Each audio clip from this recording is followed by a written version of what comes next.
سورة الكهف. بسم الله الرحمن الرحيم. الحمد لله الذي أنزل على عبده الكتاب ولم يجعل له عوجا قيما لينذر بأسا شديدا من لدنه ويبشر المؤمنين الذين يعملون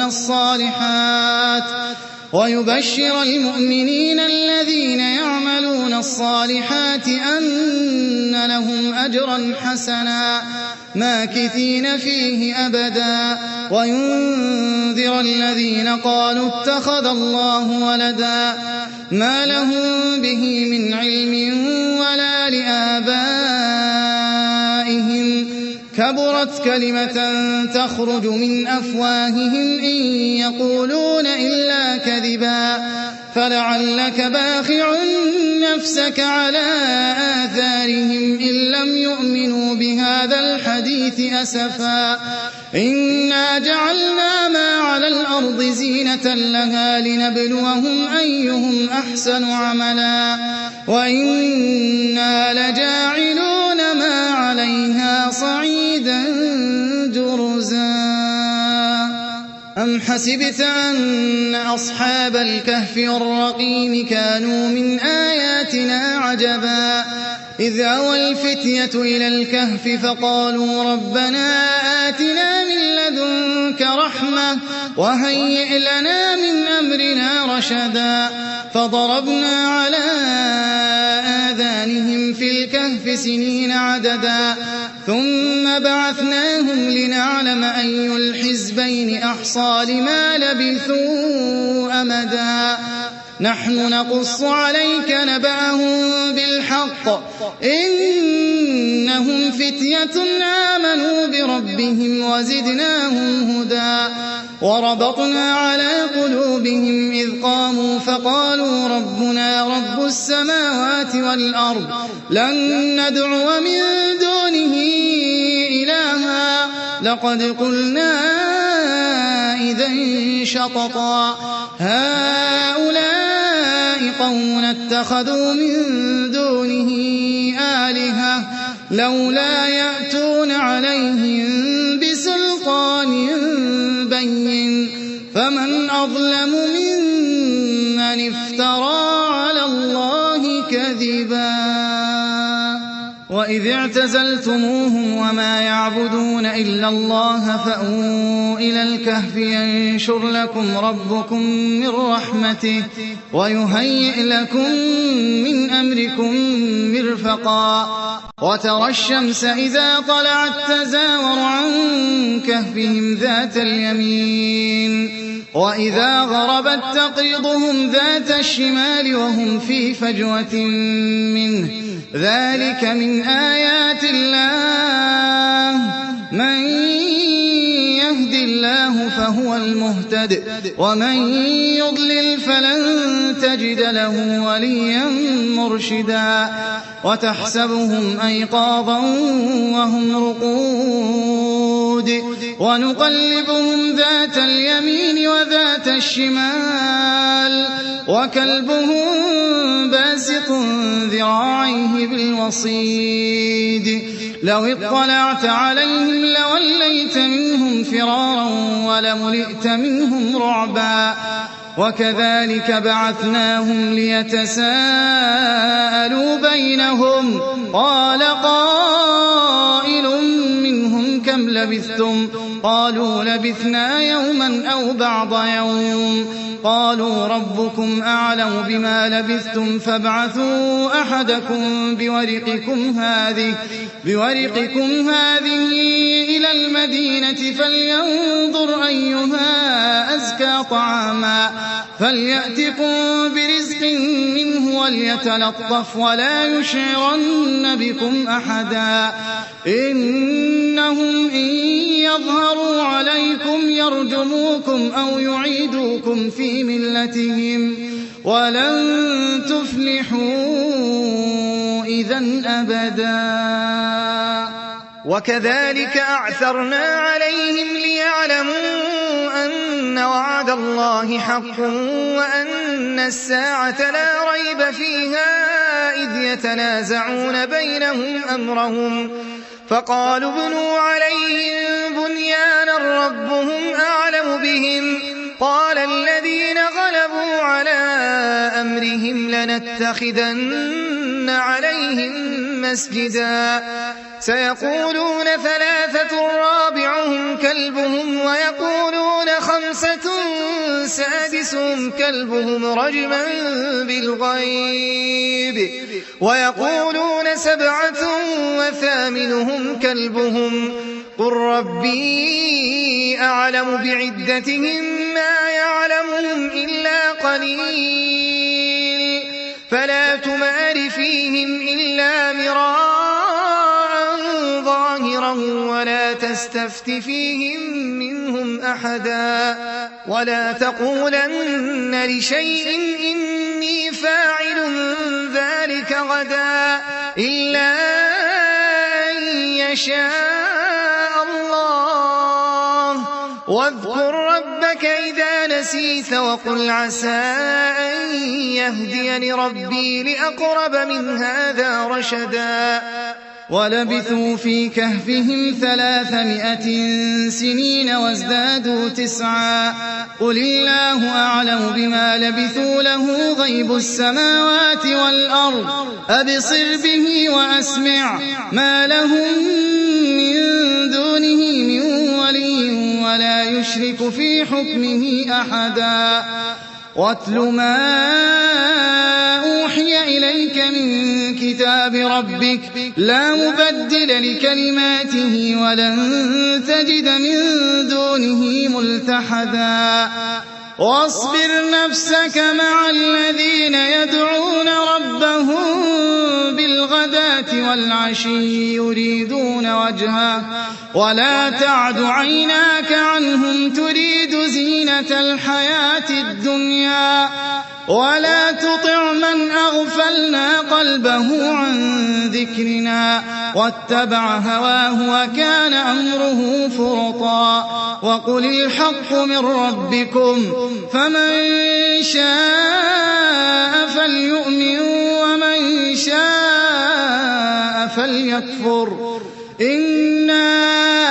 أعتدنا للظالمين نارا أحاط بهم سرادقها وإن يستغيثوا يغاثوا بماء كالمهل يشوي الوجوه بئس الشراب وساءت مرتفقا إن الذين آمنوا وعملوا الصالحات إنا لا نضيع أجر من أحسن عملا أولئك لهم جنات عدن تجري من تحتهم الأنهار يحلون فيها من أساور من ذهب ويلبسون ثيابا خضرا من سندس واستبرق متكئين فيها على الأرائك نعم الثواب وحسنت مرتفقا واضرب لهم مثل الرجلين جعلنا لأحدهما جنتين من أعناب وحففناهما بنخل وجعلنا بينهما زرعا كلتا الجنتين آتت أكلها ولم تظلم منه شيئا وفجرنا خلالهما نهرا وكان له ثمر فقال لصاحبه وهو يحاوره أنا أكثر منك مالا وأعز نفرا ودخل جنته وهو ظالم لنفسه قال ما أظن أن تبيد هذه أبدا وما أظن الساعة قائمة ولئن رددت إلى ربي لأجدن خيرا منها منقلبا قال له صاحبه وهو يحاوره أكفرت بالذي خلقك من تراب ثم من نطفة ثم سواك رجلا لكن هو الله ربي ولا أشرك بربي أحدا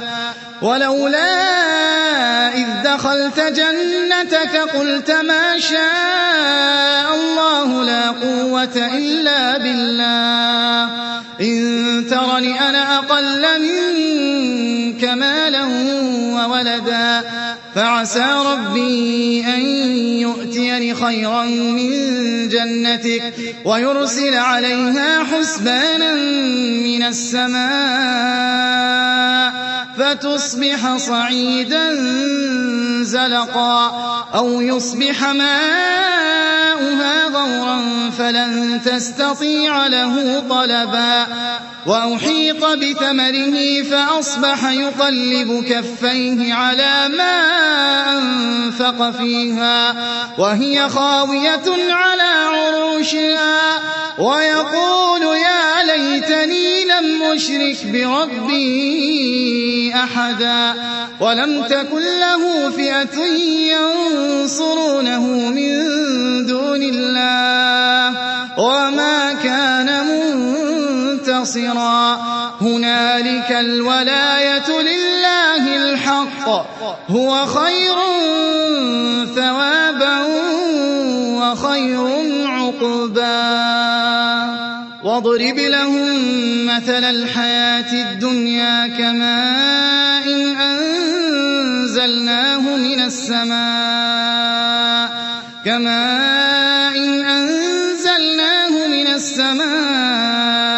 فاختلط به نبات الأرض فأصبح هشيما تذروه الرياح وكان الله على كل شيء مقتدرا المال والبنون زينة الحياة الدنيا والباقيات الصالحات خير عند ربك ثوابا وخير أملا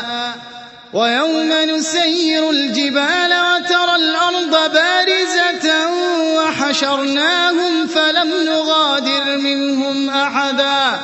وعرضوا على ربك صفا لقد جئتمونا كما خلقناكم أول مرة بل زعمتم أن لن نجعل لكم موعدا ووضع الكتاب فترى المجرمين مشفقين مما فيه ويقولون يا ويلتنا ما لهذا الكتاب لا يغادر صغيرة ولا كبيرة إلا أحصاها ووجدوا ما عملوا حاضرا ولا يظلم ربك أحدا وإذ قلنا للملائكة اسجدوا لآدم فسجدوا إلا إبليس كان من الجن ففسق عن أمر ربه أفتتخذونه وذريته أولياء من دوني وهم لكم عدو بئس للظالمين بدلا ما أشهدتهم خلق السماوات والأرض ولا خلق أنفسهم وما كنت متخذ المضلين عضدا ويوم يقول نادوا شركائي الذين زعمتم فدعوهم فلم يستجيبوا لهم وجعلنا بينهم موبقا ورأى المجرمون النار فظنوا أنهم مواقعوها ولم يجدوا عنها مصرفا ولقد صرفنا في هذا القرآن للناس من كل مثل وكان الإنسان أكثر شيء جدلا وما منع الناس أن يؤمنوا إذ جاءهم الهدى ويستغفروا ربهم إلا أن تأتيهم سنة الأولين أو يأتيهم العذاب قبلا وما نرسل المرسلين إلا مبشرين ومنذرين ويجادل الذين كفروا بالباطل ليدحضوا به الحق واتخذوا آياتي وما أنذروا هزوا ومن أظلم ممن ذكر بآيات ربه فأعرض عنها ونسي ما قدمت يداه إنا جعلنا على قلوبهم أكنة أن يفقهوه وفي آذانهم وقرا وإن تدعهم إلى الهدى فلن يهتدوا إذن أبدا وربك الغفور ذو الرحمة لو يؤاخذهم بما كسبوا لعجل لهم العذاب بل لهم موعد لن يجدوا من دونه موئلا وتلك القرى أهلكناهم لما ظلموا وجعلنا لمهلكهم موعدا وإذ قال موسى لفتاه لا أبرح حتى أبلغ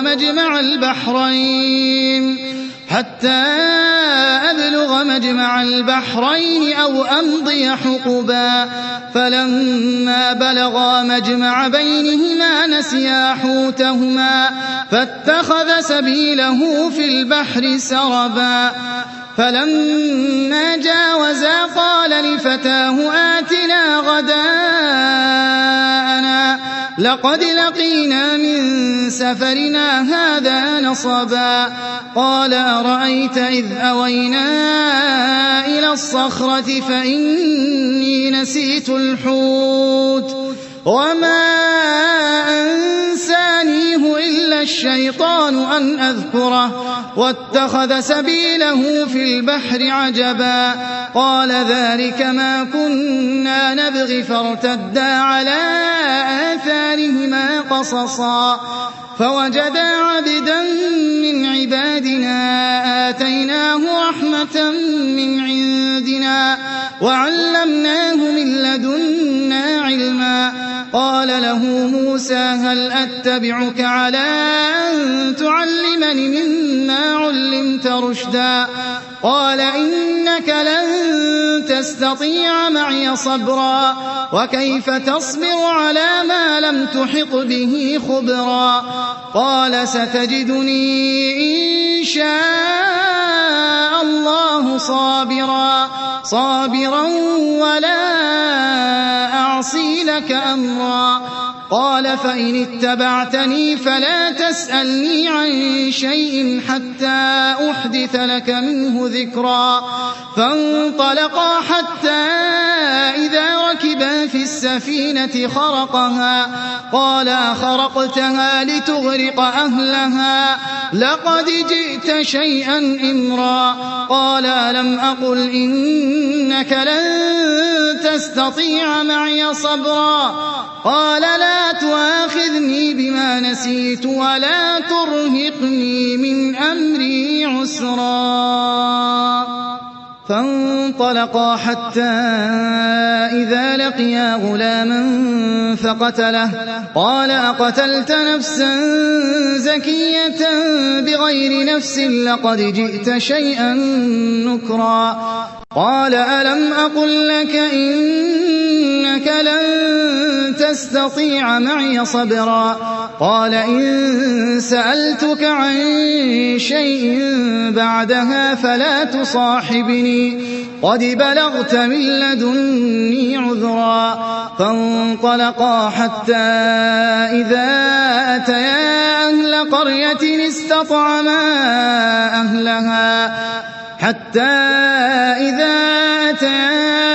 قرية استطعما أهلها فأبوا أن فوجدا فيها جدارا يريد أن ينقض فأقامه قال لو شئت لاتخذت عليه أجرا قال هذا فراق بيني وبينك سأنبئك بتأويل ما لم تستطع عليه صبرا أما السفينة فكانت لمساكين يعملون في البحر فأردت أن أعيبها وكان وراءهم ملك يأخذ كل سفينة غصبا وأما الغلام فكان أبواه مؤمنين فخشينا أن يرهقهما طغيانا وكفرا فأردنا أن يبدلهما ربهما خيرا منه زكاة وأقرب رحما وأما الجدار فكان لغلامين يتيمين في المدينة وكان تحته كنز لهما وكان أبوهما صالحا فأراد ربك أن يبلغا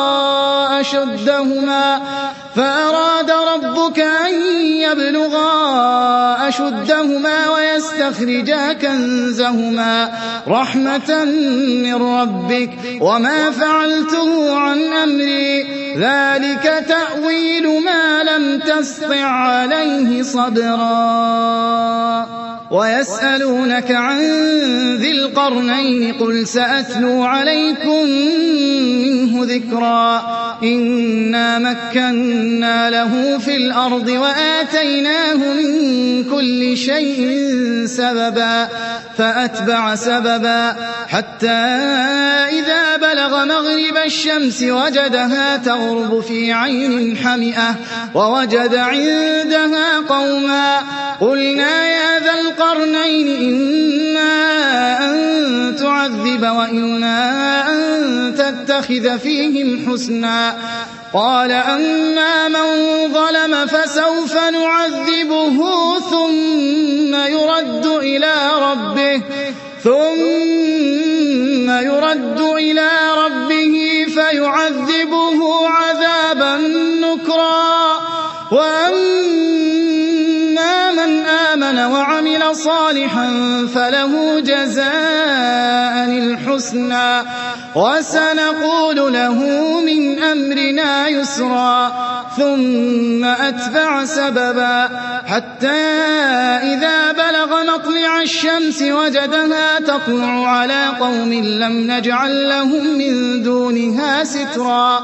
كذلك وقد أحطنا بما لديه خبرا ثم أتبع سببا حتى إذا بلغ بين السدين وجد من دونهما قوما لا يكادون يفقهون قولا قالوا يا ذا القرنين إن يأجوج ومأجوج مفسدون في الأرض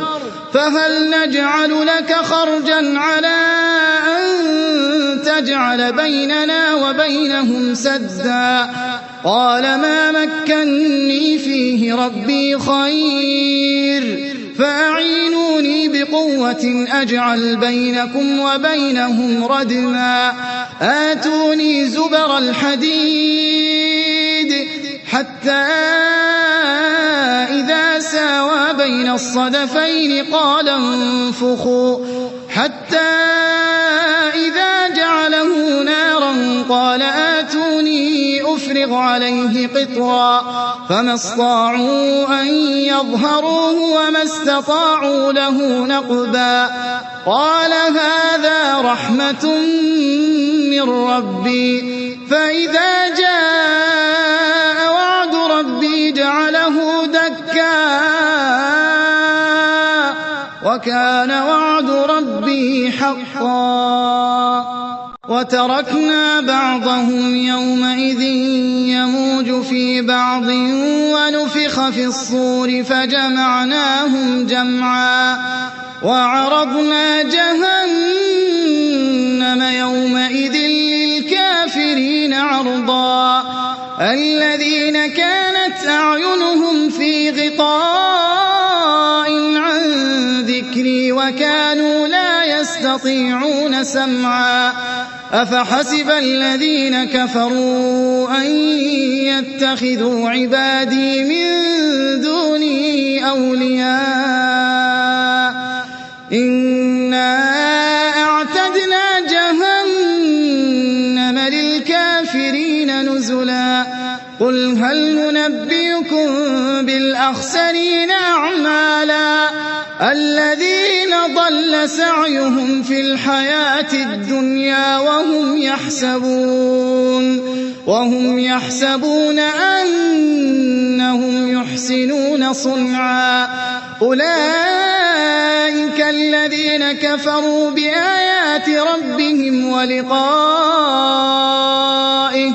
فحبطت أعمالهم فلا نقيم لهم يوم القيامة وزنا ذلك جزاؤهم جهنم بما كفروا واتخذوا آياتي ورسلي هزوا إن الذين آمنوا وعملوا الصالحات كانت لهم جنات الفردوس نزلا خالدين فيها لا يبغون عنها حولا قل لو كان البحر مدادا لكلمات ربي لنفد البحر قبل أن تنفد كلمات ربي ولو جئنا بمثله مددا قل إنما أنا بشر مثلكم يوحى إلي أنما إلهكم إله واحد فمن كان يرجو لقاء ربه فليعمل عملا صالحا ولا يشرك بعبادة ربه أحدا